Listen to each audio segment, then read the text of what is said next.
Dito sa Saudi Arabia, kung mapansin nyo, almost etong mga building nila, eto yung mga architectural finishing ang kanilang magugustuhan. Halika, titingnan natin sa kabilang side kung saan yung mga tao nagtatrabaho, naglalagay sila ng ganitong finishing. Good morning mga idol! Ayan, kung nakikita nyo, napansin nyo, ito yung luma siyang building, pero kung titingnan mo, bago siyang renovate. Actually, finishing lang niya ang bagong lagay dyan. Ang ginagamit pala niya, ito yung tinatawag na washout finish. Halika, ipapakita namin sa inyo etong materialis na to. Punta tayo malapitan. Tingnan nyo ito mga idol. Ito yung mga materialis na kanilang ginagamit. Marami siyang uring kulay, mga basic colors like red, yellow, white, saka kung ano pa yung ibang kulay, available yan. Ito yung mga bato-bato na maliliit na ginagamit yung tinatawag na pang washout finish.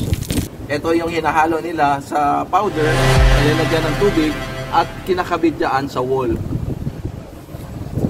Halika, munang malapitan. Ito yung texture niya. Ayan.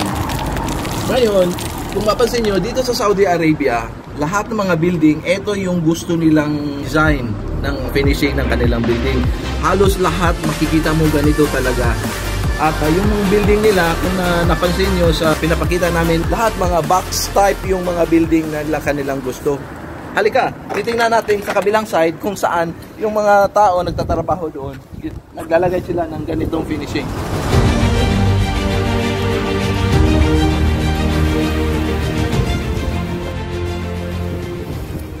Dito sa side na to, kung mapansin nyo, may nagtatayo na sila ng scaffolding kasi nasimula na nila ang paglagay ng ganong klaseng finishing. Ayan, makikita nyo doon sa itaas, pababa na sila.